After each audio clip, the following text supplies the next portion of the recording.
नमस्कार मेरे प्यारे विद्यार्थियों और YouTube channel GK with D Parashar पर आपका स्वागत है।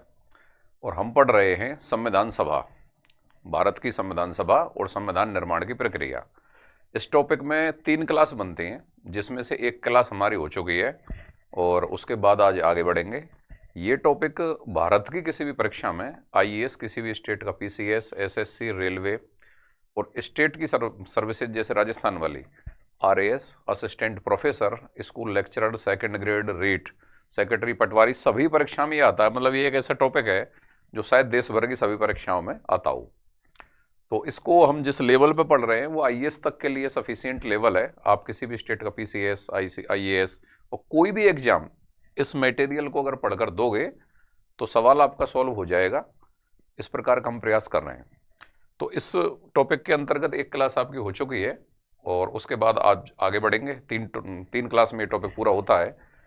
लेकिन आज आगे बढ़ने से पहले जो पिछली क्लास हुई है उसका 2 मिनट में एक ब्रीफली रिवीजन कर लेते हैं। संविधान सभा, तो संविधान सभा पर अच्छा, किसी स्टूडेंट ने पूछा था सब ये कौन सी किताब है। ये कोई किताब नहीं है, ये मेरे पर्सनल नोट्स है जो देश भर के सारे प्रामाणिक संसाधनों में से संविधान, भारतीय संविधान से संबंधित देश भर के सारे अच्छे और प्रामाणिक जो संसाधन है, कोई भी बुक्स, किसी भी नोट्स, उन सब से कंपाइल करके एक जगह बनाया गया है। तो भाई आज की क्लास स्टार्ट करने से पहले जो लास्ट क्लास हमारी हो चुकी है उसका एक 2 मिनट रिवीजन कर लेते हैं। तो बताइए, भारतीय संविधान सभा की पहली संकल्पना या पहली बार संकल्पना किस व्यक्ति ने प्रस्तुत की थी? उत्तर था आपका बाल गंगाधर तिलक ने 1895 में स्वराज्य विधेयक प्रस्तुत किया था, जिसमें भारतीय संविधान सभा की एक संकल्पना थी, लेकिन संविधान सभा शब्द का स्पष्ट विचार नहीं था। तो यहाँ क्वेश्चन क्या आएगा?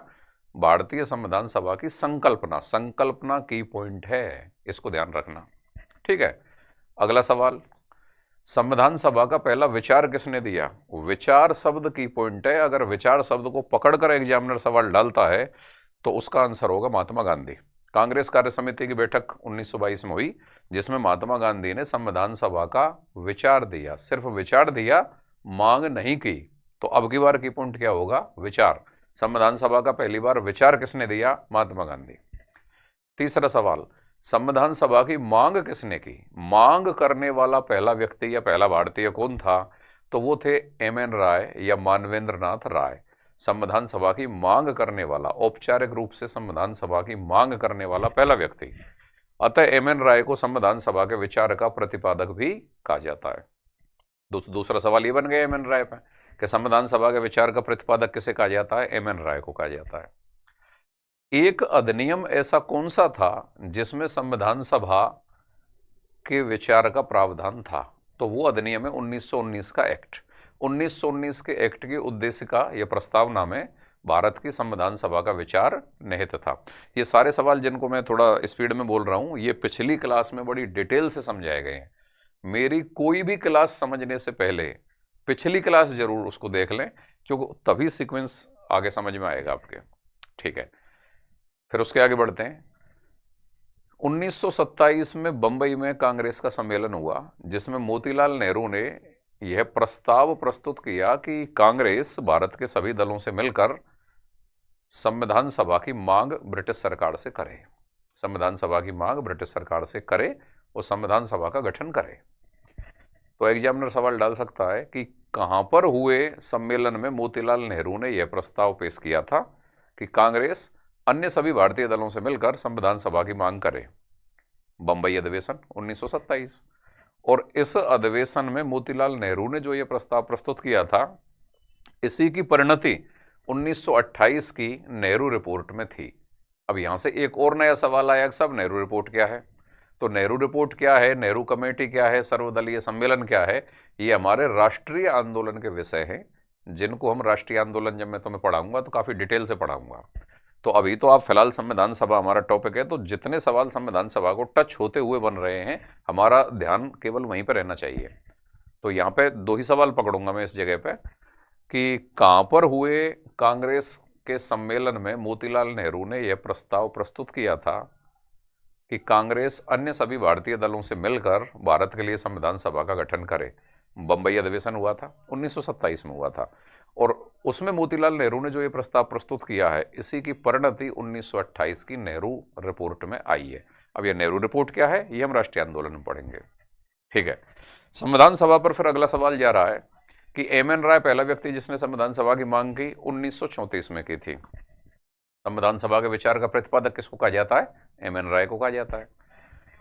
जब एम एन राय ने मांग की तो कांग्रेस ने अपने उद्देश्यों में संविधान सभा के विचार को शामिल कर लिया। कांग्रेस ने एम एन राय की संविधान सभा की मांग के बाद अपने उद्देश्यों में संविधान सभा के विचार को शामिल कर लिया है। लेकिन अगर ये सवाल आए कि वह कौन सी पार्टी थी, भारत की वह कौन सी पार्टी थी जिसने सबसे पहले संविधान सभा की स्पष्ट रूप से मांग की थी, तो वह पार्टी है स्वराज पार्टी। स्वराज पार्टी ने 1934 में स्पष्ट रूप से भारतीयों के लिए संविधान सभा के गठन की मांग की थी और ऐसी वह पहली पार्टी थी। अच्छा, एक दूसरा सवाल और है कि स्वराज्य पार्टी ने संविधान सभा के गठन की मांग 2 बार की। 2 बार संविधान सभा के गठन की मांग करने वाली पार्टी कौन सी है, स्वराज्य पार्टी। स्वराज्य पार्टी के बाद कांग्रेस ने एक पार्टी के स्तर पर 1935 में, स्वराज्य पार्टी ने 34 में मांग कर ली है, एम एन राय ने 34 में मांग कर ली है, कांग्रेस 35 में मांग कर रही है। कांग्रेस ने 1935 में औपचारिक रूप से या सैद्धांतिक रूप से पार्टी के मंच से पहली बार संविधान सभा की मांग की थी। कांग्रेस ने कब की थी, 1935 में। इसके बाद फिर अगला सवाल बनता है कि वह पहला भारतीय राजनेता कौन सा है जिसने सार्वभौमिक वयस्क मताधिकार के आधार पर, किसके आधार पर, सार्वभौमिक वयस्क मताधिकार के आधार पर संविधान सभा की मांग की थी, और वो थे जवाहरलाल नेहरू 1938। कई किताबों में चक्रवर्ती राजगोपालाचारी 1939 लिखा हुआ, ये बात बिल्कुल ठीक है, लेकिन उनसे पहले जवाहरलाल नेहरू मांग कर चुके हैं 1938 में।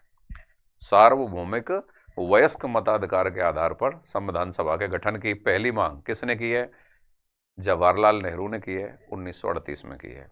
जवाहरलाल नेहरू के बाद 1939 में चक्रवर्ती राजगोपालाचारी ने सार्वभौमिक वयस्क मताधिकार के आधार पर संविधान सभा के गठन की मांग की है। तो चक्रवर्ती राजगोपालाचारी कब कर रहे हैं, 1939 में। 1895 से लेके 1939 तक ये सीक्वेंस चलता रहा है जिसमें भारतीय कोई न कोई नेता या राजनीतिक दल अंग्रेजों से संविधान सभा के गठन की मांग कर रहे हैं, या कोई संकल्पना प्रस्तुत कर रहे हैं, या कोई विचार दे रहे हैं, या कोई मांग कर रहे हैं। लेकिन मुद्दा यह है कि ब्रिटिश सरकार ने इस मांग को पहली बार कब स्वीकार किया, तो इसका जवाब है लॉर्ड लिनलिथगो ने अगस्त 1940 में लिनलिथगो प्रस्ताव प्रस्तुत किया था। तो अगस्त प्रस्ताव या लिनलिथगो प्रस्ताव में ब्रिटिश सरकार ने भारतीयों की संविधान सभा की मांग को पहली बार स्वीकार किया था, औपचारिक रूप से स्वीकार किया था। अब लिनलिथगो प्रस्ताव क्या है, अगस्त प्रस्ताव क्या है, यह किन परिस्थितियों में भारत में आया था, इसमें ब्रिटिश सरकार का उद्देश्य क्या था, भारतीय राजनेताओं की प्रतिक्रिया क्या थी, ये मैं आपको बहुत ही डिटेल से पढ़ाऊंगा राष्ट्रीय आंदोलन वाली क्लासों में, क्योंकि ये राष्ट्रीय आंदोलन के विषय हैं। संविधान सभा के संदर्भ में तो हमें सिर्फ ये एक सवाल जानना है कि ब्रिटिश सरकार ने कौन से प्रस्ताव में सबसे पहले भारतीयों की संविधान सभा की मांग को स्वीकार किया था, लिनलिथगो प्रस्ताव या अगस्त प्रस्ताव। ठीक है, इसके बाद मार्च 1942 में क्रिप्स मिशन भारत आया। क्रिप्स मिशन ने जो अपनी योजना प्रस्तुत की उसको क्रिप्स प्रस्ताव या क्रिप्स सुझाव कहते हैं। उसमें संविधान सभा के संबंध में एक पॉइंट निकल के आया कि भारत की संविधान सभा का गठन निर्वाचन के आधार पर होना चाहिए या निर्वाचन के आधार पर होगा। यहीं पे एग्जामिनर सवाल डाल देगा कि निर्वाचन के आधार पर भारतीय संविधान सभा के गठन का प्रस्ताव सबसे पहले किस में था, क्रिप्स मिशन में, क्रिप्स प्रस्तावों के अंतर्गत था। अब वो एक अलग बात है कि क्रिप्स प्रस्तावों को कांग्रेस और मुस्लिम लीग अस्वीकार कर देंगी, अलग अलग कारणों से करेंगी। क्रिप्स मिशन किन परिस्थितियों में आया, क्रिप्स मिशन किस उद्देश्य से आया, क्रिप्स मिशन ने अपनी कौन सी योजना प्रस्तुत की, क्रिप्स मिशन की योजना के प्रत्युत्तर में भारतीय राजनेता और विभिन्न दलों की क्या प्रतिक्रिया थी, ये हम बहुत ही डिटेल से वापस बताया मैंने आपको, हम पढ़ेंगे राष्ट्रीय आंदोलन में। फिलहाल तो हम पढ़ रहे हैं संविधान सभा। यहां तक की तो ये प्रतिक्रियाएं थी संविधान सभा के बारे में। अब अगला सवाल ये है कि भारत की संविधान सभा का गठन जिस योजना के आधार पर हुआ है वो कैबिनेट मिशन योजना है। मार्च 1946 में कैबिनेट मिशन, 3 सदस्यीय कैबिनेट मिशन भारत आया। पिछली क्लास में ये पढ़ा चुका हूं सब कुछ, एक बार देख लो। तो कैबिनेट मिशन में स्टेफर्ड क्रिप्स थे, जो क्रिप्स मिशन में आए थे वही, एवी अलेक्जेंडर थे, और तीसरे पैथिक लॉरेंस थे। 3 सदस्यीय कैबिनेट मिशन मार्च 1946 में भारत आया। 16 मई 1946 में कैबिनेट मिशन ने अपनी कैबिनेट मिशन योजना प्रस्तुत की, और उस कैबिनेट मिशन योजना में 2 महत्वपूर्ण बातें थीं। बातें तो और भी थीं, लेकिन महत्वपूर्ण 2 थीं जो पेपर में आती हैं। वो क्या है? एक तो भारत के लिए अंतरिम सरकार के गठन का प्रावधान। तो अंतरिम सरकार 2 सितंबर 1946 को बन गई थी। वायसराय लॉर्ड बेवल की एक कार्यकारी परिषद के रूप में अंतरिम सरकार का गठन हो गया था। इसको हम राष्ट्रीय आंदोलन में डिटेल से पढ़ेंगे। और दूसरी महत्वपूर्ण जो प्रस्ताव था कैबिनेट मिशन में, कैबिनेट मिशन प्रस्तावों में, वो था भारत के लिए संविधान सभा के गठन का प्रावधान। तो भारत की जो संविधान सभा का गठन हुआ है वो कौन सी योजना के आधार पर हुआ है? कैबिनेट मिशन योजना के आधार पर हुआ है। कैबिनेट प्रस्ताव 16 मई 1946 को आए, कैबिनेट मिशन मार्च 1946 में आया, कैबिनेट मिशन योजना प्रस्तुत हुई 16 मई 1946 को, और उसके आधार पर संविधान सभा का चुनाव हुआ जुलाई 1946 में। संविधान सभा का गठन हुआ नवंबर 1946 में। संविधान सभा कितने सदस्य थी? संविधान सभा 389 सदस्यों से बनी एक संस्था थी। यहां तक हमने लास्ट क्लास में पढ़ लिया है। अब आज इससे आगे हम डिटेल से पढ़ेंगे, तो इस मेरी आगे वाली क्लास को पढ़ने से या समझने से पहले मेरी पीछे वाली क्लास जरूर पढ़ लेना, ठीक है? तो आज संविधान सभा पर हम दूसरी क्लास लेने जा रहे हैं। संविधान सभा में कुल कितने सदस्य थे? 389। अब ये 389 का क्लासिफिकेशन क्या है ये समझ लो आप एक बार फिर। जैसा कि आपको पता है, पहले मैं आपको समझा दूंगा टॉपिक को, उसके बाद ये जो नोट्स हैं इनकी एक रीडिंग भी करवा दूंगा, तो आपका 2 बार रिवीजन तो यहीं पे हो जाएगा। और इन नोट्स के बारे में थोड़ी सी मैं बात बताऊंगा आपको। ऑल इंडिया का जो बेस्ट स्टडी मटेरियल है, चाहे वो बड़ी से बड़ी कोई भी संविधान की प्रामाणिक किताब, कोई भी बड़े से बड़े टीचर, कोई भी बड़े से बड़े कोचिंग का नोट्स, जहाँ कहीं से भी संसाधन जो इंडिया का बेस्ट है वो सारा छनकर इन नोट्स के अंदर है। अगर आप इन नोट्स को और मेरी क्लासेज को और मेरे समझाने के तरीके को और मेरे क्वेश्चन पुट करने के तरीके को, इनको कंसेप्ट की पूरी क्लैरिटी के साथ समझ लेते हैं, तो फिर आप कोई भी परीक्षा संविधान के स्तर पर, अगर मैं संविधान पढ़ा रहा हूँ संविधान के स्तर पर, और अगर मैं राजस्थान जी के पढ़ा रहा हूँ तो उस स्तर पर, फिर उसके लिए आप परफेक्टली तैयार हो जाते हैं, कहीं कोई प्रॉब्लम नहीं है। तो यहाँ से आगे देखते हैं। संविधान सभा में कितने सदस्य हैं भाई? 389। इनका क्लासिफिकेशन किस प्रकार है? ब्रिटिश भारत के प्रांतों से निर्वाचित कितने? 292। दूसरा, देसी रियासतों से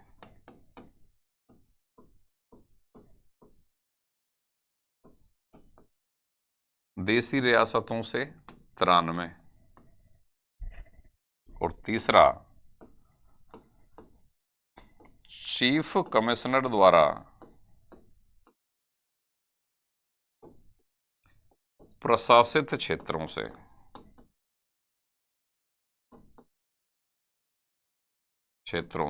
यहां से कितने? 4।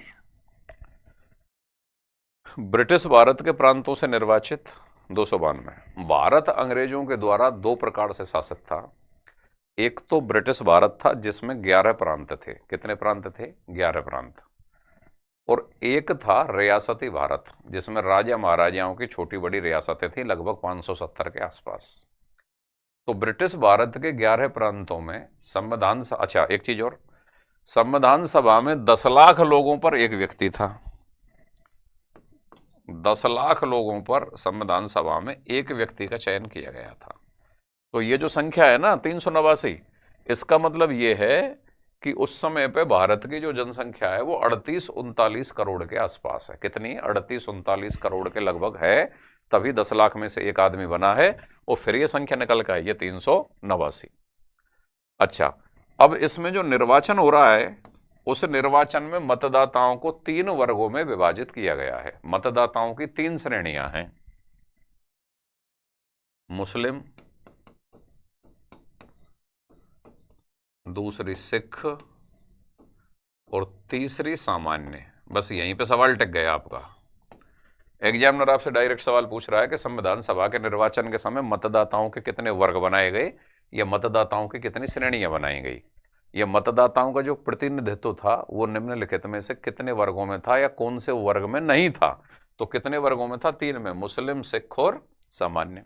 इसको इस तरीके से समझिए कि जैसे मान लो किसी एक प्रांत में जितनी भी जनसंख्या है उस जनसंख्या में 10 लाख का भाग दिया जाएगा, क्योंकि 10 लाख पे एक आदमी पहुंचाना है। और फिर साहब उत्तर निकल के आया 8, तो उस, या उत्तर निकल के आया 55, तो उस प्रांत में से 55 सदस्य संविधान सभा में जाएंगे। ठीक है भाई। अब उस प्रांत के मतदाताओं को 3 कैटेगरी में बांटा जाएगा। पहले एक चीज सुन लो, मतदाता जो वहां के मतदाता हैं वो प्रांतीय विधानसभा का निर्वाचन करते हैं। प्रांतीय विधानसभा जो है वो वहां की प्रांतीय जो विधानसभा है वो संविधान सभा के सदस्यों का निर्वाचन कर रही है। तो संविधान सभा के सदस्यों का निर्वाचन अप्रत्यक्ष रूप से हो रहा है। संविधान सभा के सदस्यों का निर्वाचन अप्रत्यक्ष रूप से प्रांतीय विधानसभा के सदस्यों के द्वारा हो रहा है। तो मतदाता प्रांतीय विधानसभा के सदस्यों को चयन कर देंगे, वो प्रांतीय विधानसभा के जो सदस्य हैं वो संविधान सभा के सदस्यों का चुनाव कर देंगे। समझ गए? तो अप्रत्यक्ष निर्वाचन है, प्रांतीय विधानसभाओं के द्वारा है। ये अपने आप में एक फैक्ट है जो याद करना है। अब सुनिए, मुस्लिम, सिख और सामान्य 3 कैटेगरी में व्यक्ति जाएगा। मुसलमानों की संख्या मान लो किसी प्रांत के अंतर्गत 40 लाख है, तो 10 लाख पे एक आदमी, 40 लाख पे 4 आदमी, ये लो सब 4 सदस्य मुस्लिम जाएंगे। सिखों की संख्या किसी प्रांत में मान लो 30 लाख है, तो 10 लाख पर एक आदमी, 30 लाख पे 3 सदस्य इनकर जाएंगे। बाकी जितने भी हिंदू, बौद्ध, जैन जो सब हैं वो फिर कौन सी कैटेगरी में आ जाएंगे? सामान्य में। अब यहीं से एग्जामिनर आपके लिए सवाल डाल देगा कि निम्नलिखित में से संविधान सभा के निर्वाचन में मतदाताओं की कौन सी श्रेणी नहीं थी। यही सवाल आता है, यही आता रहा, यही आगे आएगा, कौन सी श्रेणी नहीं थी, और उत्तर हिंदू आएगा। कोई भी सवाल ये जब आज तक के इतिहास में जब कभी भी पूछा गया हो ये बिल्कुल इसी फॉर्म में है, मुस्लिम, सिख, सामान्य, हिंदू। जो विद्यार्थी पढ़ा हुआ नहीं है वो क्या समझेगा कि यार हिंदू तो जरूर होगा, जब मुस्लिम भी है, सिख भी है, तो हिंदू भी होगा, सामान्य नहीं होगा। जबकि होगा उल्टा, हिंदू नहीं होगा और ये सामान्य तो है। तो ये मतदाताओं की कितनी श्रेणियां हैं? 3। कितने सदस्य, कितने लाख की जनसंख्या पर एक सदस्य जा रहा है? 10 लाख की जनसंख्या पर एक सदस्य जा रहा है संविधान सभा के अंदर। ठीक है, अब आगे देखिए, ब्रिटिश भारत के प्रांत जो थे वहां पे निर्वाचन हुआ है, और निर्वाचन में कौन भाग ले रहा है? उन प्रांतों की विधानसभाएं, उन प्रांतों के विधानमंडल भाग ले रहे हैं। तो ब्रिटिश भारत के प्रांतों से क्या हुआ? संविधान सभा के सदस्यों का निर्वाचन। कितने? 292 सदस्य। ठीक है। चीफ कमिश्नर द्वारा प्रशासित क्षेत्रों से 4 सदस्य। तो चीफ कमिश्नर द्वारा प्रशासित क्षेत्र 4 हैं उस समय में। दिल्ली, दूसरा कुर्ग, कुर्ग वर्तमान में वहां पर पड़ता है कर्नाटक में, कुर्ग। तीसरा अजमेर, मेरवाड़ा जो आपके वर्तमान में राजस्थान में विलय हो चुका है या राजस्थान में है। और चौथा ब्रिटिश बलूचिस्तान। ये जो ब्रिटिश बलूचिस्तान है ना, ये पाकिस्तान में है।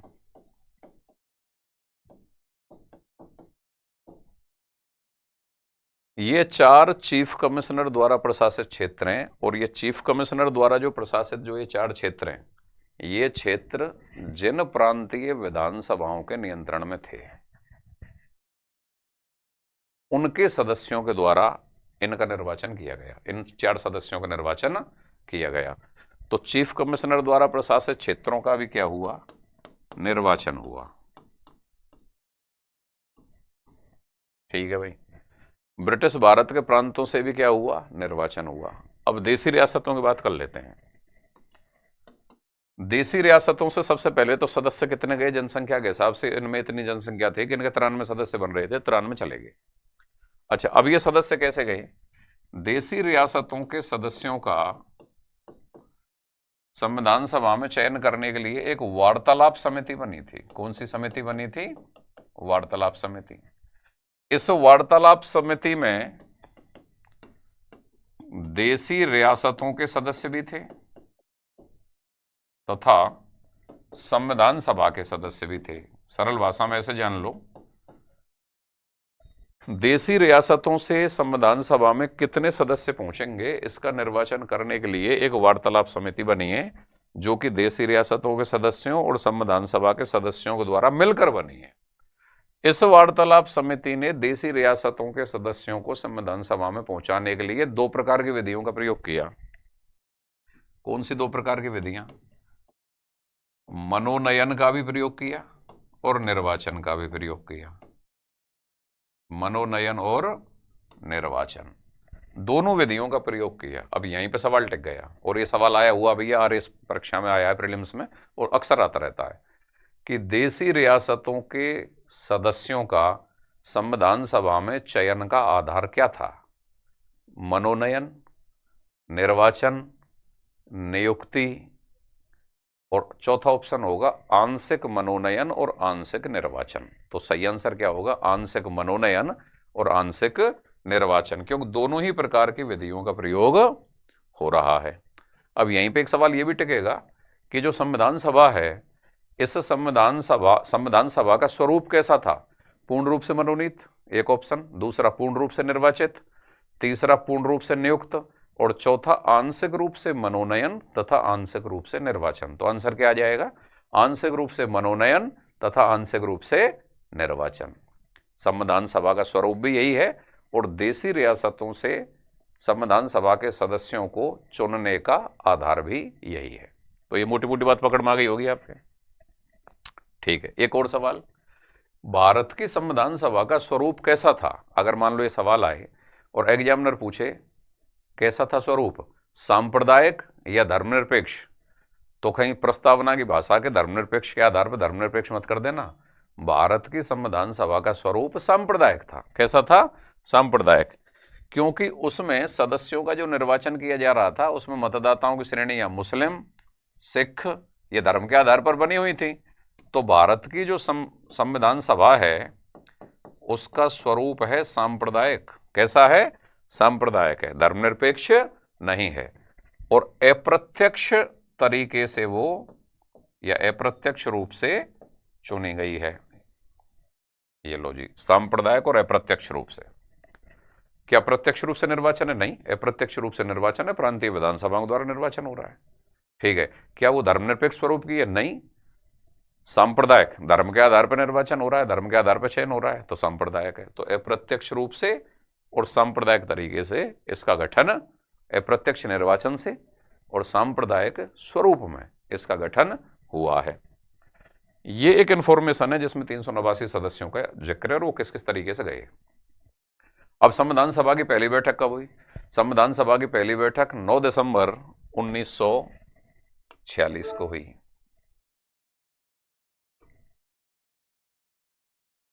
हाँ जी, संविधान सभा की पहली बैठक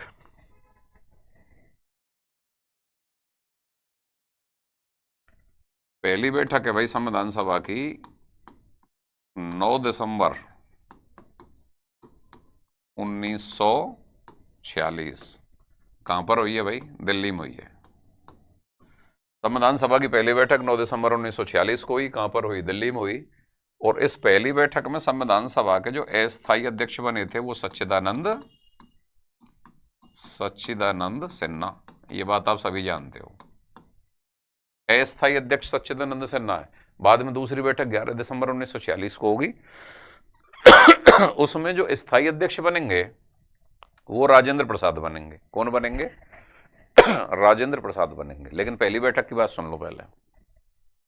ये बात तो सभी जानते हैं कि सच्चिदानंद सिन्हा संविधान सभा के अस्थायी अध्यक्ष थे, लेकिन यहां पे एक इंफॉर्मेशन हो रहा है।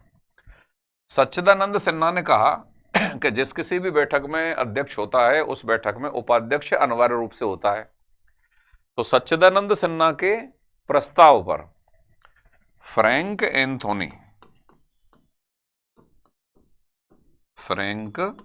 एंथोनी ये संविधान सभा के अस्थायी उपाध्यक्ष बना दिए गए, अस्थायी उपाध्यक्ष मनोनीत कर दिए गए। तो अस्थायी अध्यक्ष कौन है? सच्चिदानंद सिन्हा। इसको सभी लोग जानते हैं। अगर सवाल यह आ गया कि संविधान सभा का अस्थायी उपाध्यक्ष कौन था, तो आंसर क्या आ जाएगा? Frank Anthony. अच्छा, ये फ्रैंक एंथोनी की एक खास बात और है कि संविधान सभा में जो एंग्लो इंडियन समुदाय के लोग थे ना, एंग्लो इंडियन समुदाय के लोग, उनका नेतृत्व कर रहे थे ये फ्रैंक एंथोनी। एंग्लो इंडियन समुदाय के लोगों का नेतृत्व कौन कर रहे थे? फ्रैंक एंथोनी कर रहे थे। और इन्हीं फ्रैंक एंथोनी को संविधान सभा का पहला उपाध्यक्ष मनोनीत कर दिया गया था। अस्थायी उपाध्यक्ष, संविधान सभा का पहला अस्थायी उपाध्यक्ष। बस समझ में आ गई? ठीक है। अगली बैठक कब हो रही है भाई? 11 दिसंबर को। 11 दिसंबर को राजेंद्र प्रसाद क्या बन जाएंगे? स्थायी अध्यक्ष कह लो चाहे पहले अध्यक्ष कह लो, पहले अध्यक्ष भी कह लो चाहे अस्थायी अध्यक्ष भी कह लो, अस्थायी नहीं स्थायी, स्थायी अध्यक्ष भी कह लो। ये तो बन गए आपके राजेंद्र प्रसाद। H.C. मुखर्जी संविधान सभा के पहले उपाध्यक्ष बने। ये H.C. मुखर्जी पहले उपाध्यक्ष बने। राजेंद्र प्रसाद क्या बने भाई? पहले अध्यक्ष बने या स्थायी अध्यक्ष बने? जब स्थायी और अस्थायी का सवाल अध्यक्ष के रूप में बन सकता है, तो स्थायी और अस्थायी का सवाल उपाध्यक्ष के रूप में बन सकता है। भाई ये बात सारी दुनिया जानती है कि संविधान सभा के पहले, मतलब संविधान सभा के अस्थायी अध्यक्ष कौन थे? सच्चिदानंद सिन्हा। स्थायी अध्यक्ष कौन थे? राजेंद्र प्रसाद। अब मान लो ये सवाल पूछ लिया जाए कि संविधान सभा के अस्थायी उपाध्यक्ष कौन थे? अस्थायी उपाध्यक्ष कौन थे? तो फ्रैंक एंथोनी। और स्थायी उपाध्यक्ष कौन थे? H.C. मुखर्जी। H.C. मुखर्जी। ठीक है। 13 दिसंबर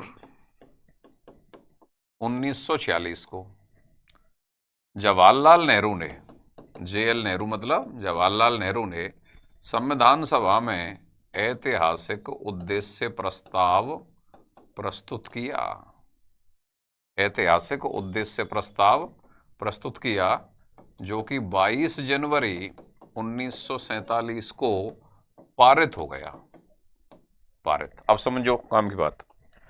ये एक बहुत बड़ा सवाल है और बड़ा टेक्निकल सवाल है कि संविधान सभा में किस व्यक्ति ने 13 दिसंबर 1946 को ऐतिहासिक उद्देश्य प्रस्ताव प्रस्तुत किया था? जवाहरलाल नेहरू ने किया था। सवाल को रिवर्स फॉर्म में एग्जामिनर लेगा। जवाहरलाल नेहरू ने संविधान सभा में ऐतिहासिक उद्देश्य प्रस्ताव कब प्रस्तुत किया? 13 दिसंबर 1946 को प्रस्तुत किया। ठीक है। ये ऐतिहासिक जो उद्देश्य प्रस्ताव है, ये पारित कब हुआ? 22 जनवरी 1947 को पारित हुआ। अब इसके पारित होने के बाद क्या अंतर होगा, क्या परिवर्तन होगा, क्या गतिविधि बढ़ेगी, वो भी 1 मिनट समझ रहे हैं। पहले एक पॉइंट और समझो। ये जो ऐतिहासिक जो उद्देश्य प्रस्ताव जवाहरलाल नेहरू ने प्रस्तुत किया है ना संविधान सभा में, भारत के संविधान की प्रस्तावना या जो उद्देशिका है, उसमें भारतीय संविधान का जो दर्शन है, जो भावना है, जो मूल्य या जो विचार हैं, उन पर प्रभाव पड़ा है इस उद्देश्य प्रस्ताव का। या और सरल भाषा में बात करें, इस उद्देश्य प्रस्ताव में जो चिंतन है, जो दर्शन है, वो बाद में भारतीय संविधान की प्रस्तावना या उद्देशिका में निकलकर सामने आया है। या और तीसरी तरीके से सुन लो, भारतीय संविधान की जो प्रस्तावना है ना, ये किससे प्रभावित है? ये उस उद्देश्य प्रस्ताव से प्रभावित है।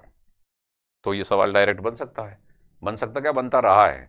भारतीय संविधान की प्रस्तावना या भारतीय संविधान की उद्देशिका कौन से प्रस्ताव से प्रभावित है? या भारतीय संविधान की प्रस्तावना या उद्देशिका में जो भारतीय संविधान का दर्शन है, जो चिंतन है, जो मूल्यात्मक परंपरा है, वो किस प्रस्ताव से प्रभावित है?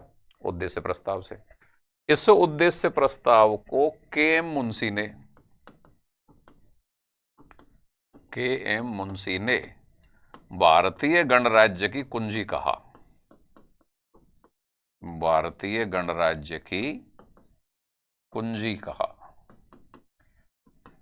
उद्देश्य प्रस्ताव को भारतीय गणराज्य की कुंजी किसने कहा? के एम मुंशी ने कहा। बिल्कुल कोटेशन है, याद होगी, याद होनी चाहिए, पेपर में आती है। ठीक है, अगला पॉइंट, अगली बात सुनिए।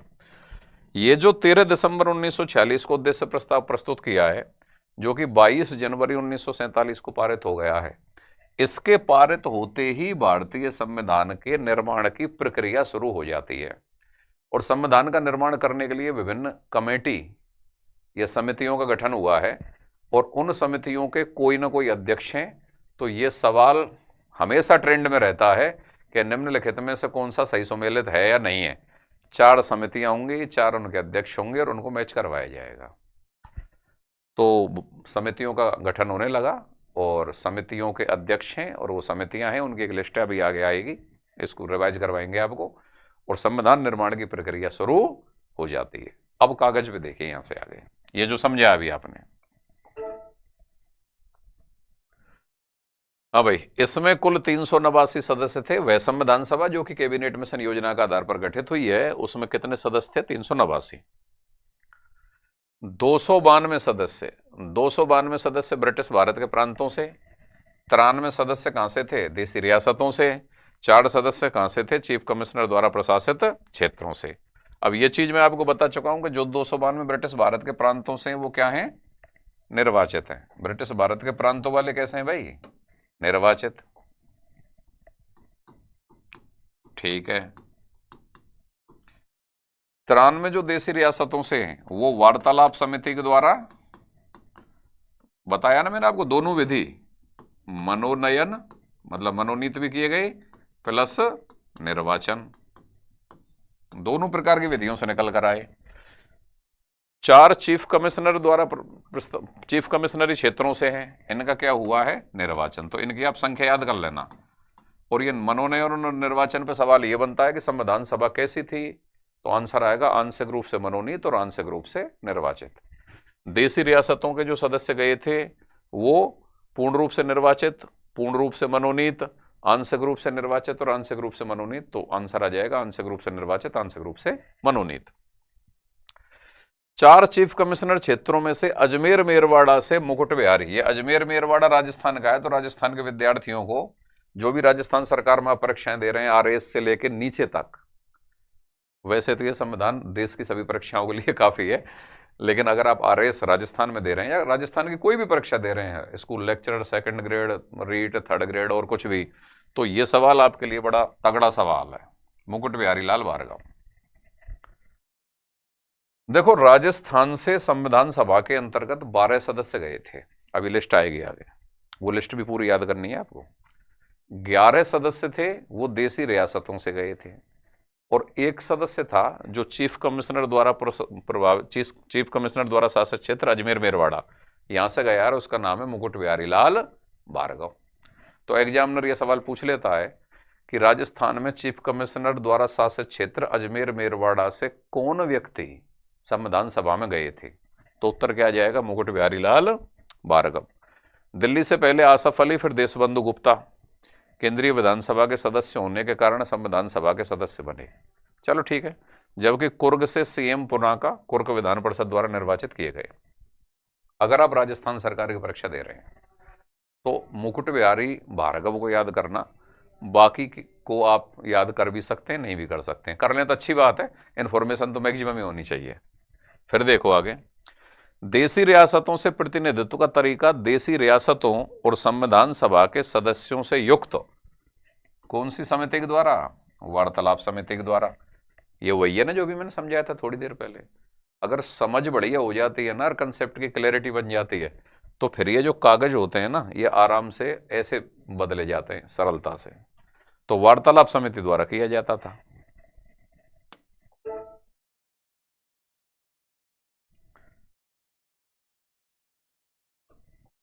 हाँ भाई, अब यह समिति क्या करती थी? दोनों तरीके अपनाती थी।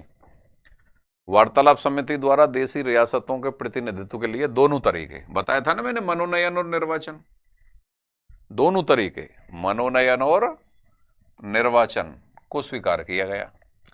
इस प्रकार संविधान सभा, ये बड़ा सवाल है, बहुत बार आया हुआ सवाल है, आंशिक रूप से निर्वाचित तथा आंशिक रूप से मनोनीत थी।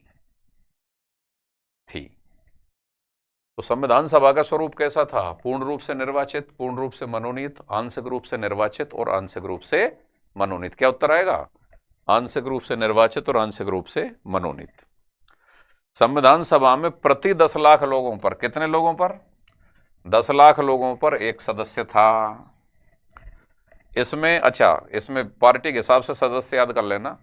208 सदस्य तो कांग्रेस के हैं भाई, 73 मुस्लिम लीग के हैं, बिल्कुल याद करना है। निर्दलीय कितने संविधान सभा में? 8, जबकि 15 महिलाएं थीं। महिलाएं कितनी हैं? महिला सदस्य 15, और ये सभी 15 कौन सी पार्टी से थीं? सभी कांग्रेस से। देखो, वैसे तो जो एक भी लाइन अगर मैंने नोट्स में लिख दी आप उसे छोड़ नहीं सकते, लेकिन ये लाइन जरूर, सारी याद करनी है, इसको जरूर देखो। ये पूछ लिया जाता है विभिन्न राजनीतिक दलों से कितने कितने सदस्य थे। कांग्रेस 208, मुस्लिम लीग 73, निर्दलीय 8, और महिला सदस्य कितनी है? 15। ये 15 महिलाएं ना, ये सभी कांग्रेस से थी। कहां से थी? कांग्रेस से थी। अच्छा जी, अब महिलाओं की खास बात सुन लो। 15 महिलाएं आपको पता होनी चाहिए कि कौन सी संविधान सभा में है और कौन सी संविधान सभा में नहीं है। यह सवाल बिल्कुल बन सकता है और बनता रहा है। अगर पेपर टफ सेट करता है ना एग्जामिनर, संविधान सभा में कितनी महिला सदस्य थीं? 12, 15, 17, 19, 15। नॉर्मल सवाल है, कोई भी आंसर दे देगा। लेकिन अगर यह सवाल डाल दिया कि निम्नलिखित में से कौन सी महिला सदस्य संविधान सभा के अंतर्गत नहीं थी, तो इसका जवाब आप तभी दे सकते हैं जब पूरी 15 महिला सदस्य के नाम आप जानते हैं कि हाँ ये थी या हाँ ये नहीं थी। तो इनकी लिस्ट पे जरूर ध्यान दें। पहला, श्रीमती अम्मू स्वामीनाथन। ये सारे नाम आपको याद होने चाहिए, मतलब नाम याद हो या ना हो, लेकिन पहचान होनी चाहिए कि हाँ अम्मू स्वामीनाथन जी जो थी वो संविधान सभा में थी। श्रीमती दाक्षायणी वेलायुधन। अब ये दाक्षायणी जो वेलायुधन है ना, ये संविधान सभा की एकमात्र दलित महिला थी। ये एक अलग विशेषता है इनकी। पहला सवाल तो यही आना चाहिए कि श्रीमती दाक्षायणी वेलायुधन संविधान सभा में थी या नहीं थी? थी। दूसरा सवाल तुरंत ये हो जाएगा कि संविधान सभा में दलित महिला प्रतिनिधि, महिला सदस्य कौन थी? तो दलित महिला थी दाक्षायणी वेलायुधन। संविधान सभा की दलित महिला सदस्य कौन है? दाक्षायणी वेलायुधन। श्रीमती दुर्गा बाई, पाई की जगह बाई कर दो इसको, दुर्गा बाई। श्रीमती हंसा मेहता। अब हंसा मेहता कौन है? इन पे भी एक अलग सवाल बनेगा। ये जो पूरी 15 महिलाएं हैं ना, इन महिला समूह की जो अध्यक्षा है वो हंसा मेहता है। संविधान सभा की महिला सदस्यों की अध्यक्षा या अध्यक्ष कौन थी? हंसा मेहता, श्रीमती हंसा मेहता। श्रीमती मालती चौधरी, श्रीमती सुचेता कृपलानी। 6 हो गई भाई, है ना। अब अगले पन्ने पे श्रीमती विजय लक्ष्मी पंडित, जवाहरलाल नेहरू जी की बहन। श्रीमती विजय लक्ष्मी पंडित, श्रीमती पूर्णिमा बनर्जी, श्रीमती कमला चौधरी। 10, राजकुमारी अमृता कौर। ये राजकुमारी अमृता कौर बाद में मंत्री भी बनेंगे। रेणुका रे। और 15वें नंबर पे एनी मस्करेनी। अब एनी मस्करेनी की एक खास बात और है, देसी रियासतों का प्रतिनिधित्व करने वाली थी ये। देसी रियासतों का प्रतिनिधित्व करने वाली महिला सदस्य।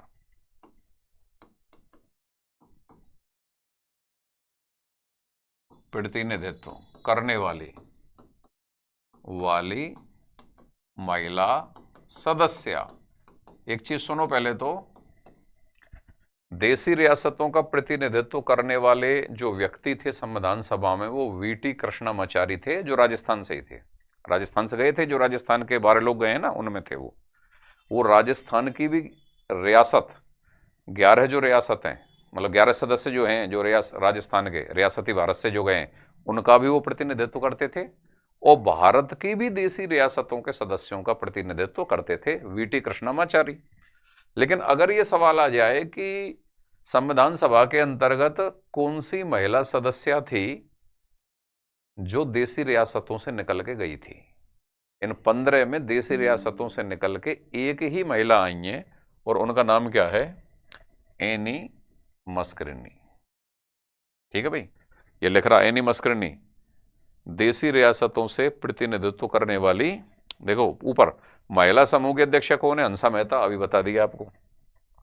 एनी मस्करिनी देशी रियासतों से प्रतिनिधित्व करने वाली एकमात्र महिला प्रतिनिधि। मतलब इन पूरी 15 में ये 15 की 15 कांग्रेस से हैं, लेकिन इनमें देशी रियासतों से एक ही गई है, और वो कौन गई है? एनी मस्करिनी। जबकि दाक्षायणी वेलायुधन एकमात्र दलित महिला प्रतिनिधि थी। ये जो 3 महिला सदस्य हैं, इन पर एक अलग यूनिक बात और है, इन 15 महिला सदस्य होने के अलावा। ये 3 सवाल हो रहे हैं आपके सामने। अब बात आई साहब राजस्थान से कितने आदमी? राजस्थान से 12।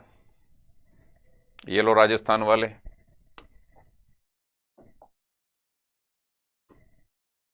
संविधान सभा में राजस्थान से कितने सदस्य शामिल हुए? 12। अब 12 में से देशी रियासतों से 11 गए थे और एक चीफ कमिश्नर द्वारा शासित क्षेत्र अजमेर मेरवाड़ा से था। जिसमें देशी रियासतों से राजस्थान में कितने गए? 11। वह एक सदस्य कहां से गया? चीफ कमिश्नरी क्षेत्र से था। अब वो जो राजस्थान के 12 हैं वो निम्नलिखित हैं। अब यहां 3 सवाल बनेंगे। संविधान सभा में राजस्थान से कितने सदस्य गए थे? संविधान सभा में राजस्थान से 12 गए थे। ठीक है। संविधान सभा में देशी रियासतों से कितने सदस्य गए थे? राजस्थान से 11। चीफ कमिश्नर द्वारा प्रशासित क्षेत्र से राजस्थान से कितने गए थे? 1। और एक चौथा सवाल, राजस्थान से संविधान सभा में गए हुए सदस्यों में निम्नलिखित में से कौन सा शामिल नहीं है? अब इस सवाल का जवाब आप तभी दे सकते हैं जब ये सारे नाम आपको आपकी जानकारी में होंगे, हाँ ये है, ये व्यक्ति नहीं है। तो होने वाले 12 जो हैं सदस्य उनको गौर करिए।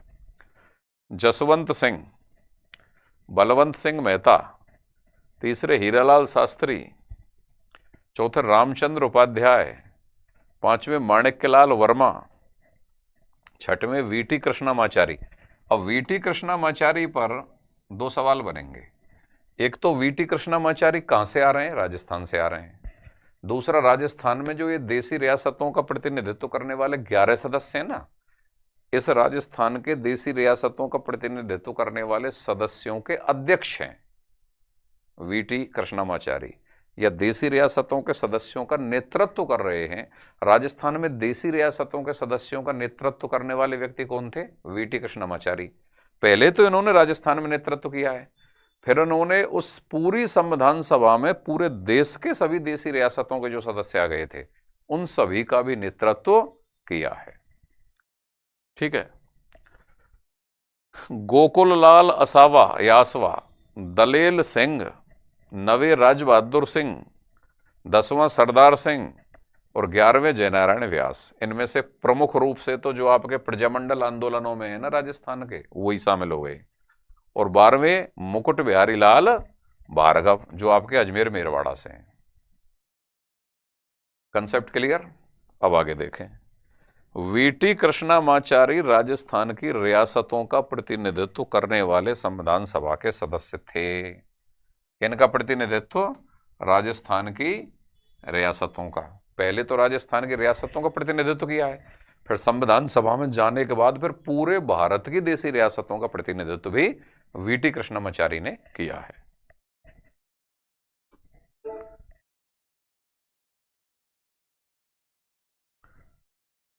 हाँ साहब, अब देखो अगला technical point. Mahatma Gandhi, sir तेज बहादुर सप्रू, जयप्रकाश नारायण ने संविधान सभा का चुनाव नहीं लड़ा। एक चीज और सुन लो, इसमें एक व्यक्ति और हैं, मोहम्मद अली जिन्ना। मोहम्मद अली जिन्ना। इन 4 लोगों पर 2 सवाल बनते हैं और सामान्यतः उन सवालों का ट्रेंड है बनने का। जैसे, निम्नलिखित में से कौन से प्रमुख नेता हैं जो संविधान सभा में शामिल नहीं थे? ठीक है जी। संविधान सभा में ये चारों ही शामिल नहीं है, संविधान सभा में ये चारों ही नहीं गए हैं। लेकिन जब ये सवाल आता है ना कौन से संविधान सभा में शामिल नहीं थे, तब तो उसका फिक्स आंसर होता है महात्मा गांधी और मोहम्मद अली जिन्ना, क्योंकि एक हिंदुओं का सबसे बड़ा लीडर और एक मुसलमानों का सबसे बड़ा लीडर, ये दोनों ही संविधान सभा में शामिल नहीं थे। ठीक है। और एक और सवाल बनता है कि निम्नलिखित में से कौन से राजनेता थे जिन्होंने संविधान सभा की सदस्यता अस्वीकारी। अस्वीकारी शब्द का प्रयोग करते हुए जब एग्जामिनर सवाल डालता है तो इसका आंसर हमेशा तेज बहादुर सप्रू और जयप्रकाश नारायण होता है। दोबारा सुन लो वापस, संविधान सभा में ये चारों आदमी नहीं गए थे, ये एक सामान्य कंसेप्ट है। लेकिन जब जब भी एग्जामिनर ये सवाल डालता है कि निम्नलिखित में से कौन संविधान सभा में शामिल नहीं थे, तो उस एग्जामिनर की दृष्टि हमेशा दो लोगों पर होती है, महात्मा गांधी और मोहम्मद अली जिन्ना। और जब वो इनको पूछता है तेज बहादुर सप्रू और जयप्रकाश नारायण को, तो इनके लिए एक शब्द का प्रयोग होता है सवाल में कि निम्नलिखित में से कौन से राजनेता थे जिन्होंने संविधान सभा की सदस्यता को अस्वीकार किया। क्या किया? अस्वीकार किया। अस्वीकार शब्द अगर सवाल में आए तो अनिवार्य रूप से तेज बहादुर सप्रू और जयप्रकाश नारायण ही आंसर होगा, क्योंकि तेज बहादुर सप्रू ने तो स्वास्थ्य के आधार पर संविधान सभा की सदस्यता को अस्वीकार कर दिया था, और जयप्रकाश नारायण दल विहीन लोकतंत्र का विचार दे रहे थे। ये भारतीय संविधान को एक पूंजीवादी दस्तावेज मानते थे। इनका यह भी कहना था कि यह संविधान बहुत लंबे समय तक सफलतापूर्वक नहीं चल पाएगा, क्योंकि यह एक उदारवादी दस्तावेज है। और ये दल विहीन लोकतंत्र की वकालत करने लग गए थे, जबकि भारतीय संविधान के द्वारा जो राजनीतिक व्यवस्था देश में बनती वो राजनीतिक दलों पर ही आधारित होकर बनती। तो ये दल विहीन लोकतंत्र के समर्थक हो गए थे। इसलिए तो जयप्रकाश नारायण नहीं गए थे, क्योंकि इसको अपनी विचारधारा के खिलाफ नहीं माना, तो उसके पक्ष में भी नहीं थे और सहमत भी नहीं थे। सरल भाषा में बात कर लें, ठीक है। तेज बहादुर सप्रू ने स्वास्थ्य के आधार पर शामिल नहीं हुए। अच्छा, अब इन चारों में से जो ये है ना कि चारों नहीं थे, इन चारों में से तीन व्यक्ति ने तो चुनाव ही नहीं लड़ा था। महात्मा गांधी, तेज बहादुर सप्रू और जयप्रकाश नारायण, इन्होंने तो चुनाव ही नहीं लड़ा। ये कह रहे हैं मेरा स्वास्थ्य खराब है, ये कह रहे हैं ये तो उदारवादी दस्तावेज बनाने वाली संस्था बन रही है, मैं इसमें शामिल नहीं हो रहा। गांधी जी ने भी चुनाव नहीं लड़ा। अब बात आई किसकी? जिन्ना की। जिन्ना के बारे में भी ये गलत फहमी है कि जिन्ना ने भी चुनाव नहीं लड़ाया, जिन्ना संविधान सभा में नहीं थे। संविधान सभा में नहीं थे ये तो ठीक बात है, लेकिन चुनाव जिन्ना ने लड़ा था। वो पंजाब से चुनाव लड़े थे, चुनाव में वो जीते भी थे, समझ गए। लेकिन जिन्ना मुस्लिम लीग के अध्यक्ष थे और मुस्लिम लीग ने संविधान सभा का बाइकआउट कर रखा था, इसलिए जिन्ना मुस्लिम लीग के अन्य सदस्यों के साथ साथ स्वयं ने भी बाइकआउट कर रखा था और वो संविधान सभा में नहीं गए थे। मतलब जिन्ना संविधान सभा में तो नहीं थे, लेकिन संविधान सभा का चुनाव जिन्ना ने लड़ा था, पंजाब से लड़ा था, चुनाव वो जीते भी थे। लेकिन मुस्लिम लीग के सदस्यों के साथ उन्होंने भी संविधान सभा का बाइकआउट कर रखा था, इसलिए वो संविधान सभा में नहीं थे। वापस में सरल तरीके से आता हूं अपनी दो ही बातों पर। जब जब भी सवाल ये आया कि निम्नलिखित में से संविधान सभा में कौन शामिल नहीं थे, कौन शामिल नहीं थे, कौन से प्रमुख नेता संविधान सभा में नहीं थे, गांधी और जिन्ना पे सवाल बनता है। संविधान सभा की सदस्यता किसने अस्वीकार की, अगर यह सवाल आया तो तेज बहादुर सप्रू और जयप्रकाश नारायण पर यह सवाल बनता है। ठीक है भाई, अब इसको देख लो। यहां पर सामान्यतः यह कहा जाता है कि जिन्ना संविधान सभा के सदस्य नहीं थे, लेकिन यह बात त्रुटिपूर्ण है। जिन्ना पंजाब से संविधान सभा के सदस्य चुने गए, वो मुस्लिम लीग के अध्यक्ष थे, उन्होंने मुस्लिम लीग के अन्य सदस्यों के साथ संविधान सभा का बहिष्कार कर रखा था। ठीक है। अब प्रांतों का प्रतिनिधित्व मतदाताओं की 3 वर्ग या 3 श्रेणियों से था, यह तुम पढ़ चुके हो, मुस्लिम, सिख और सामान्य। इनकी जो ये संख्या दे रखी है 79,4,213, इनको चाहो तो आप छोड़ सकते हो, और अगर याद करना चाहो तो भाई कर लेना, अगर आपके पास टाइम है और एनर्जी है तो। ठीक है। सदस्यों के चुनाव के लिए मतदाताओं की 3 श्रेणियां थीं। प्रांतों या देशी रियासतों को उनकी जनसंख्या के अनुपात में, प्रांतों और देशी रियासतों को किस अनुपात में भाई? उनकी जनसंख्या के अनुपात में। तो एक सवाल ये और बन रहा है कि संविधान सभा में किसी प्रांत की या देशी रियासत की कितनी सीटें होंगी, इसका निर्धारण किस बात पर करता था? उसकी जनसंख्या के आधार पर। किस पर करता था भाई? जनसंख्या के अनुपात में। जनसंख्या के अनुपात में उनको प्रतिनिधित्व दिया गया। और कितने लाख की जनसंख्या पर? 10 लाख की जनसंख्या पर एक स्थान का आवंटन किया गया। प्रत्येक प्रांत की सीटों को मुस्लिम, सिख और सामान्य समुदाय से उनकी जनसंख्या के अनुपात में आवंटित किया गया कि भाई इस प्रांत में इतने मुसलमान, इतने सिख और इतने बाकी के बच्चे कुछ सारे सामान्य। अब उनकी जनसंख्या जितनी लाख होगी, 10 लाख पे एक सीट, 10 लाख पे एक सीट, उतनी सीट उस प्रांत में से उनकी बट में आएंगी। फिर उस प्रांत की जो विधानसभा होगी वो उतने उतने सदस्यों का ही निर्वाचन करके संविधान सभा में भेज देगी। ये है प्रावधान। संविधान सभा की रचना सांप्रदाय का आधार पर हुई है, क्योंकि आपने देख लिया मुस्लिम, सिख और सामान्य, सांप्रदाय का आधार पर हुई है। और कैसे चुनाव के द्वारा? अप्रत्यक्ष चुनाव के द्वारा। अप्रत्यक्ष चुनाव क्यों? क्यों मतदाता चुनते हैं प्रांतीय विधानसभा के सदस्यों को, प्रांतीय विधानसभा के सदस्य चुनते हैं उस प्रांत में जितनी सीट बट में आ रही हैं उतने सदस्यों को संविधान सभा के लिए। एकमात्र रियासत कौन सी थी? हैदराबाद, जिसके प्रतिनिधि संविधान सभा में शामिल नहीं हुए। स्वतंत्र स्टेट बनाना चाह रहे थे, भारत से अलग होना चाह रहे थे, वो तो सरदार वल्लभ भाई पटेल जैसे नेता अगर भारत में ना हो तो भारत अपने वर्तमान स्वरूप में ना हो। ठीक है साहब। संविधान सभा के सदस्यों का चुनाव अप्रत्यक्ष रूप से प्रांतीय विधानसभा, अप्रत्यक्ष रूप से प्रांतीय विधानसभा के सदस्यों द्वारा किया गया। ये जान लो भाई ढंग से। संविधान सभा के सदस्यों का चुनाव कैसे हुआ? अप्रत्यक्ष रूप से हुआ, प्रांतीय विधानसभा के सदस्यों द्वारा किया गया। और एक अगला फैक्ट देख लो, सोमनाथ लाहिड़ी संविधान सभा में निर्वाचित होने वाले एकमात्र साम्यवादी थे, एकमात्र साम्यवादी नेता। सवाल डायरेक्ट आएगा, संविधान सभा में निर्वाचित होने वाले एकमात्र साम्यवादी नेता कौन से थे? सोमनाथ लाहिड़ी। फैक्ट है, याद कर लेना। ये सारी चीज पढ़ा दी है मैंने अभी आपको थोड़ी देर पहले। संविधान सभा की पहली बैठक 9 दिसंबर 1946 को दिल्ली में हुई।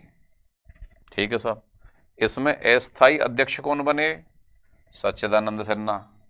और अस्थायी अध्यक्ष सच्चिदानंद के प्रस्ताव पर किनको? फ्रैंक एंथोनी को अस्थायी उपाध्यक्ष कह लो चाहे उपसभापति कह लो, उपसभापति के रूप में क्या किया गया? मनोनीत किया गया। बाद में एच.सी. मुखर्जी पहले निर्वाचित उपाध्यक्ष बने। इस क्वेश्चन पे विशेष गौर करो। संविधान सभा में पहले अस्थायी अध्यक्ष कौन है? सच्चिदानंद सिन्हा। और पहले निर्वाचित या पहले अध्यक्ष कौन है? राजेंद्र प्रसाद। ठीक ऐसे ही संविधान सभा में पहले अस्थायी उपाध्यक्ष कौन है? उपाध्यक्ष उपसभापति फ्रैंक एंथोनी। संविधान सभा में पहले स्थायी या निर्वाचित उपाध्यक्ष कौन है? एच.सी. मुखर्जी। एच.सी. मुखर्जी। वी.टी. कृष्णामाचारी संविधान सभा में देसी रियासतों का प्रतिनिधित्व करते थे। अभी बताया था ना आपको, ये वही वी.टी. कृष्णामाचारी हैं जो राजस्थान की 11 देसी रियासत, उनका प्रतिनिधित्व संविधान सभा में कर रहे हैं। बाद में पूरे भारत की देसी रियासतों का प्रतिनिधित्व भी संविधान सभा में कर रहे हैं।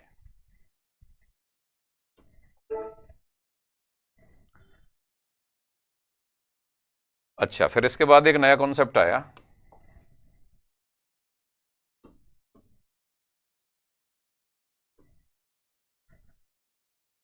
देश आजाद हो गया 15 अगस्त 1947। उसके बाद संविधान सभा में एक नई परंपरा आई कि 2 उपाध्यक्षों का प्रचलन हुआ। कितने उपाध्यक्षों का? 2 उपाध्यक्षों का। तो पहले उपाध्यक्ष तो एच.सी. मुखर्जी बन गए थे, दूसरे उपाध्यक्ष वी.टी. कृष्णामाचारी को बनाया गया। तो संविधान सभा में ध्यान करना, अस्थायी उपाध्यक्ष फ्रैंक एंथोनी, पहले उपाध्यक्ष या पहले निर्वाचित उपाध्यक्ष एच.सी. मुखर्जी, और दूसरा उपाध्यक्ष की बात आ जाएगी तो वी.टी. कृष्णामाचारी। संविधान सभा में भारत के विभाजन के बाद 2 उपाध्यक्षों का प्रावधान किया गया। पहले तो एच.सी. मुखर्जी ही हैं और दूसरे फिर कौन बन गए? वीटी कृष्णमाचारी।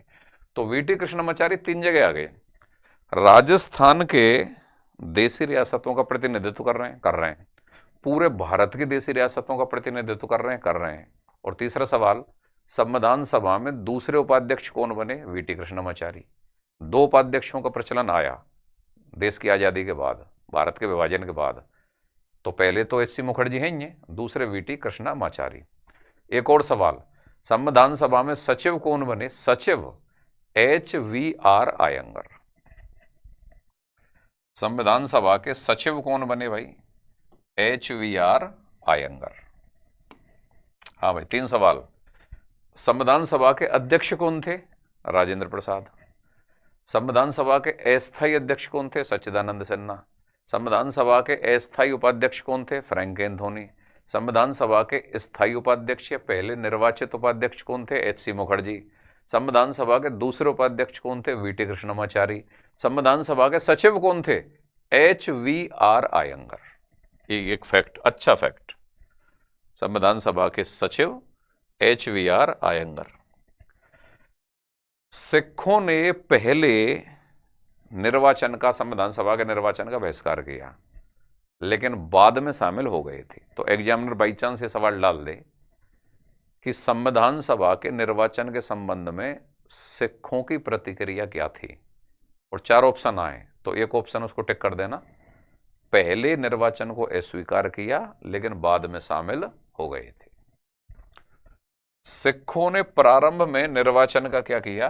बहिष्कार किया, लेकिन बाद में अगस्त 1946 में सम्मिलित होने की क्या कर दी? घोषणा।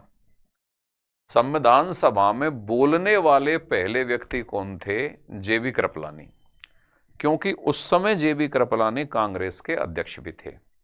देश की आजादी के समय JB कृपलानी कांग्रेस के अध्यक्ष थे। दिसंबर 1946 में कांग्रेस का जब वार्षिक अधिवेशन हुआ तो उसके अध्यक्ष JB कृपलानी बने। अब जो वार्षिक अधिवेशन में अध्यक्ष बन जाता है वो अगले वार्षिक अधिवेशन होने तक 1 वर्ष तक अध्यक्ष रहता है। तो दिसंबर 1946 में जो कांग्रेस का अध्यक्ष बन गया है वो कब तक रहेगा? दिसंबर 47 तक रहेगा। और भारत कब आज़ाद हो गया? 15 अगस्त 1947 को आज़ाद हो गया।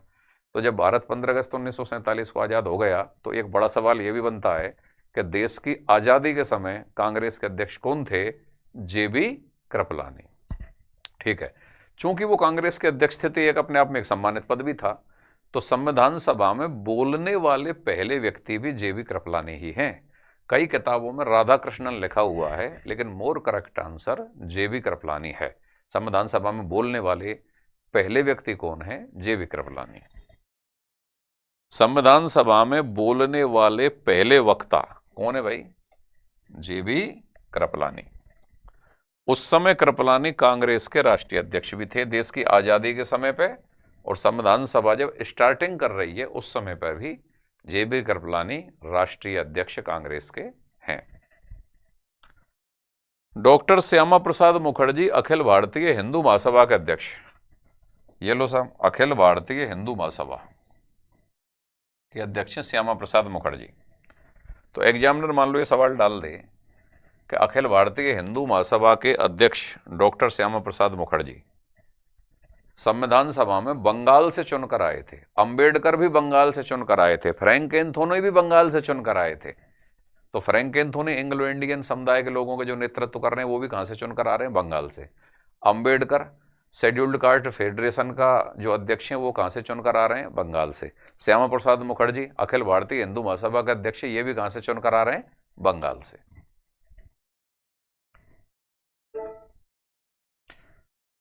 तो श्यामा प्रसाद मुखर्जी कहां से चुनकर आए भाई? बंगाल से।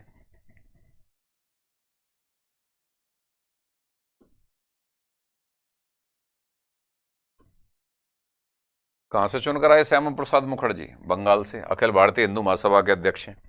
Doctor Ambedkar all India schedule caste federation, ये बार बार परीक्षाओं में आता है। All India schedule caste federation की स्थापना किसने की? डॉक्टर अंबेडकर ने की, उसके अध्यक्ष हैं। और ये अंबेडकर जी भी कहां से चुनकर आ रहे हैं? बंगाल से। एंग्लो इंडियन एसोसिएशन के अध्यक्ष कौन है? Frank Anthony.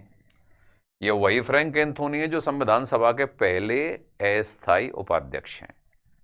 लेकिन ये एंग्लो इंडियन एसोसिएशन के अध्यक्ष हैं। ये भी कहां से चुनकर आ रहे हैं?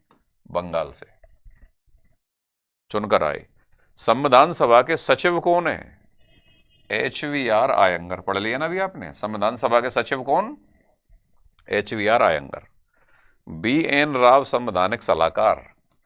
संविधान सभा के संवैधानिक सलाहकार कौन है भाई? BN राव। अब यहां पे 2-3 क्वेश्चन आप टिक करें क्या, समझे, फिर अपन रीड कर ही रहे हैं। अगर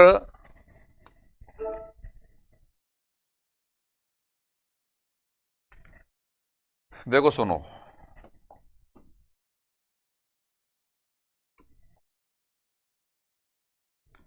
संविधान के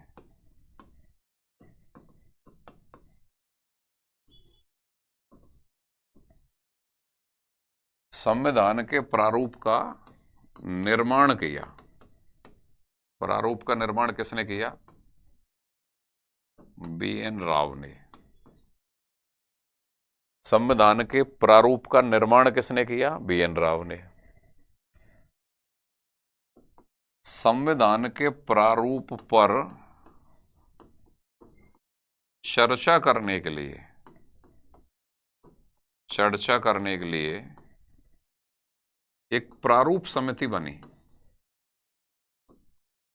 प्रारूप समिति बनी जो 7 सदस्यीय थी और उसके अध्यक्ष डॉक्टर अंबेडकर थे। अध्यक्ष डॉक्टर अंबेडकर थे। ठीक है भाई, संविधान के प्रारूप पर चर्चा करने के लिए। ठीक है, तीसरा सवाल, संविधान के प्रारूप की जांच करने के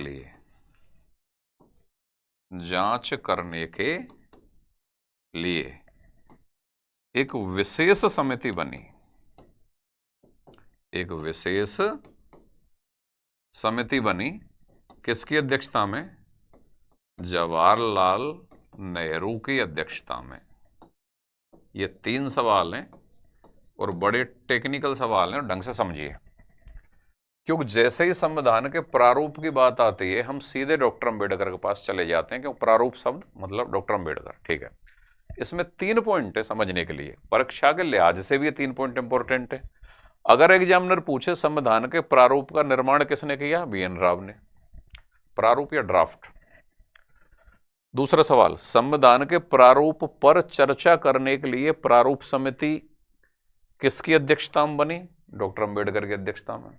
संविधान के प्रारूप का निर्माण BN राव। संविधान के प्रारूप पर चर्चा करने के लिए प्रारूप समिति बनी है। प्रारूप पर चर्चा करने के लिए प्रारूप समिति बनी, उसके अध्यक्ष कौन हो गए? डॉक्टर अंबेडकर। और एक तीसरा सवाल जिस पर लोगों का ध्यान ही नहीं है, और यह सवाल बड़ा इंपॉर्टेंट है, परीक्षा में आता है, जो लोग सामान्यतः गलत कर देते हैं। संविधान के प्रारूप की जांच करने के लिए एक विशेष समिति बनी है। विशेष समिति शब्द की पॉइंट होगा जब एग्जामिनर पूछेगा। वो किसकी अध्यक्षता में बनी है? जवाहरलाल नेहरू की अध्यक्षता में। तो 3 बिल्कुल सरल सवाल पकड़िए। संविधान के प्रारूप का निर्माण किसने किया? प्रारूप का संविधान का निर्माण किया किसने किया? संविधान के प्रारूप का निर्माण किया BN राव ने। संविधान के प्रारूप पर चर्चा करने के लिए प्रारूप समिति बनी किसकी अध्यक्षता में? डॉक्टर अंबेडकर की अध्यक्षता में। संविधान के प्रारूप की जांच के लिए, प्रारूप की जांच, चर्चा शब्द आएगा डॉक्टर अंबेडकर प्रारूप समिति, और प्रारूप की जांच अगर आ गई, यहां जांच शब्द है, शब्दों को तो पकड़ना है, उसकी जांच के लिए एक विशेष समिति बनी। एक तो जांच आएगा और एक विशेष समिति आएगा, दूसरा की पॉइंट, वो जवाहरलाल नेहरू की अध्यक्षता में बनी। बात आ गई भाई आपकी समझ में? तो इस प्रकार बिल्कुल टेक्निकल तरीके से संविधान पढ़ें आप। और ये जो डॉक्टर अंबेडकर की अध्यक्षता में प्रारूप समिति है, ये कितने सदस्यीय है? 7 सदस्यीय है। इसके 7 सदस्यों का नाम इस प्रकार है। डॉक्टर अंबेडकर की अध्यक्षता में जो प्रारूप समिति बनी है 7 सदस्यीय, 29 अगस्त 1947 को 7 सदस्यीय प्रारूप समिति बनी। 7 सदस्यीय प्रारूप समिति का गठन हुआ। ये पढ़ो। इन्होंने संविधान के प्रारूप का निर्माण किसने किया? BN राव संवैधानिक सलाहकार है। जबकि संविधान के प्रारूप पर चर्चा करने के लिए डॉक्टर अंबेडकर की अध्यक्षता में 29 अगस्त 1947, डेट याद रख लेना, 29 अगस्त 1947 को कितने सदस्यीय प्रारूप समिति? 7 सदस्यीय प्रारूप समिति बनी। कितने सदस्यीय बनी भाई? 7 सदस्यीय प्रारूप समिति बनी। और इन 7 सदस्यों का नाम आपको अनिवार्य रूप से याद होना चाहिए, क्योंकि इन पे सामान्यतः एग्जामिनर हर मतलब मनचाहे जब सवाल पूछता रहा है और मनचाहे जब पूछता रहेगा। कौन कौन है वो? डॉक्टर भीमराव अंबेडकर, ये अध्यक्ष हैं 7 सदस्यीय प्रारूप समिति के। N गोपाल स्वामी अयंगर, अल्लादी कृष्ण स्वामी अय्यर, KM मुंशी, कन्हैयालाल माणिक्यलाल मुंशी इनका पूरा नाम है, सैयद मोहम्मद सादुल्ला, N माधवराव, और एक सदस्य थे DP खेतान 7वें पे। तो DP खेतान जब मृत्यु को प्राप्त हो गए तब TT कृष्णामाचारी को बनाया गया। TT कृष्णामाचारी को 7वां सदस्य बनाया गया। तो एग्जामिनर यहां सवाल डालेगा, डालता है, निम्नलिखित में से प्रारूप समिति के सदस्यों में कौन शामिल नहीं था? ये उसका फेवरेट सवाल है। तो इन 7 में से कोई 3 होगा और जो नहीं था वो चौथा आंसर हो जाएगा। एक अगला सवाल है, जब प्रारूप समिति के सदस्य DP खेतान की मृत्यु हो गई तब उनके स्थान पर कौन से सदस्य को प्रारूप समिति में शामिल किया गया? TT कृष्णामाचारी। एक तीसरा सवाल और है, प्रारूप समिति में TT कृष्णामाचारी को किस सदस्य की मृत्यु के बाद शामिल किया गया? DP खेतान की मृत्यु के बाद शामिल किया गया। और एक और फैक्ट भाई इस प्रारूप समिति में, इसमें KM मुंशी है ना, KM मुंशी प्रारूप समिति में अकेले कांग्रेस सदस्य थे। कांग्रेस का एक ही व्यक्ति था प्रारूप समिति में। महिला जो 15 थी संविधान सभा में, पूरी पूरी कांग्रेस से थी, लेकिन प्रारूप समिति में केवल एक ही कांग्रेस सदस्य। एक सवाल यह भी है कि प्रारूप समिति में निम्नलिखित में से कांग्रेस का एकमात्र सदस्य कौन सा था? तो फिर KM मुंशी।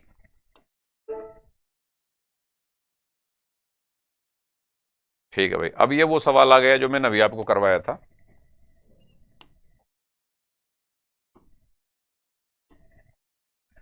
संविधान के प्रारूप की जांच के लिए, की पॉइंट पकड़ो, प्रारूप की जांच के लिए प्रारूप समिति बनी थी, प्रारूप पर चर्चा करने के लिए। और यह समिति है संविधान के प्रारूप की जांच के लिए किसकी अध्यक्षता में? जवाहरलाल नेहरू की अध्यक्षता में। कौन सी समिति? एक विशेष समिति। तो विशेष समिति शब्द को पकड़ के अगर सवाल आए तो प्रारूप की जांच के लिए जवाहरलाल नेहरू की अध्यक्षता में विशेष समिति का क्या हुआ? गठन हुआ।